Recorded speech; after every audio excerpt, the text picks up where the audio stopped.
So I want to tell you about a little spot. We're going to call it the Circle Spot. That's a dumb name. The Circle Fire. Sure, neat. It is this spot right here. It is a little cob circle. And around that can go metal chairs or wood rounds as desired. I think this is a pretty classy place up here. And I like it to be civilized. So I think it's worth it to have movable metal chairs up here. And then set them up really well. I'd like a light coming off of the view, LED lights, spotlights even, like highly directed, to shine light just onto this spot.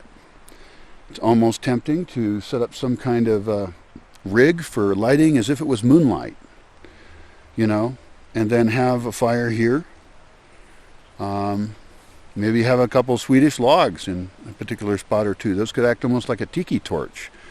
They could even be on a wooden metal base that is built for that, and it has a certain log size it can handle, and you put your Swedish log on that. I like this. It's off the ground. It's a smaller Swedish log that's higher up automatically, because I don't like the tall spindly ones, and I feel if somebody bumps it, it might fall over. So I also want to keep people a little bit away from the base of the Swedish Raised Fire Log, or whatever you call it. I don't know. Some Swedish person might have made it up. By the way, a Swedish fire log is where you take a log, kind of like a piece of firewood, a thick one, maybe a little extra tall, and you cut in the top of it some cuts, maybe a cross into it, or you could make a triangle, or you could do whatever you want, but you want airflow to go down it.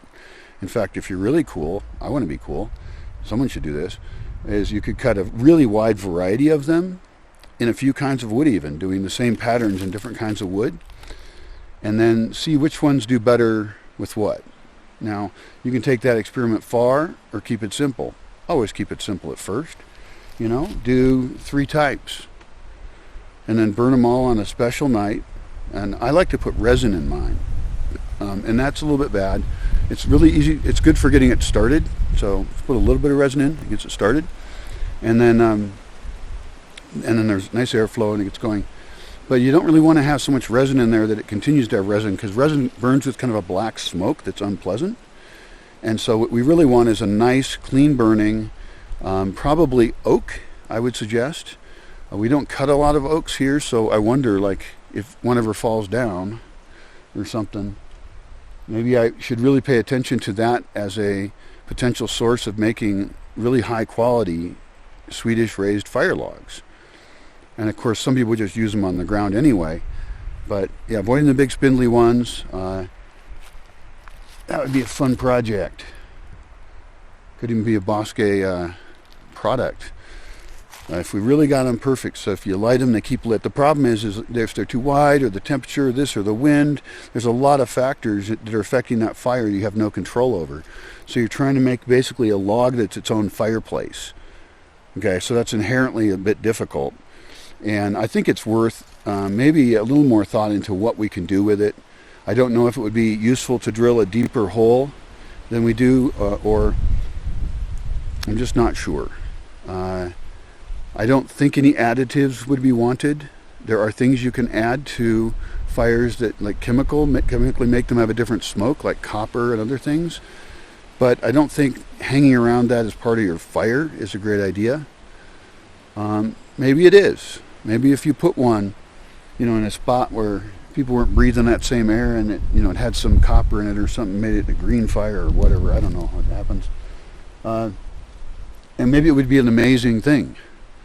So that's worth thinking about, actually. A fire log that had mixed into its places it burns had these chemicals that the fire would slowly reach, so they wouldn't reach them right away.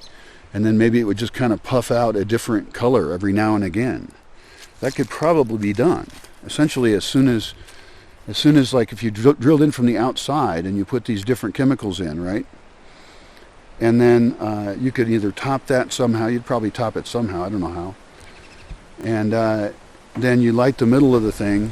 It's burning in the middle, and it gets down to that level, and then that material has contact with the fire, and then all of a sudden the colored fire comes out, right? And who knows when that will happen. It depends on how the log burns. I mean, I've burned a few Swedish logs, not a ton. I'm not an expert.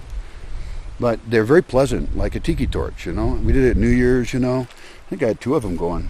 And the thing is that in that spot, I had it on in front of the lodge in the rock thing there. And it was in a kind of protected spot where people could stand right near it, like, and lean and talk to each other. And the flame was so calm and mellow that it wasn't like an annoying fire. But the other options for making things like that are doing things like charcoal or other stuff. It's difficult. And so I think that becoming Swedish fire experts would be awesome. I should read and everything I can about it and watch every video. The other thing I was thinking about, even right in this space over here, this is the kind of messy view terraza. It's actually a very functional, nice spot. It could be prettier, but it's highly functional. And this spot, you could even have a small Swedish fire log somewhere, more protected. I have this fire pit right here, but the truth is that I should probably be smart about where I actually put fires, and because I've seen a lot of fuck-ups with fire, and actually I've caused a number of them. So basically, I should be scared of whatever I'm doing with fire. Like I burned this table over here. See that? That's because the first time I put that fire thing on the table and put it there, and it was in an awesome spot, and it was exactly great for this video I wanted to do. That was great.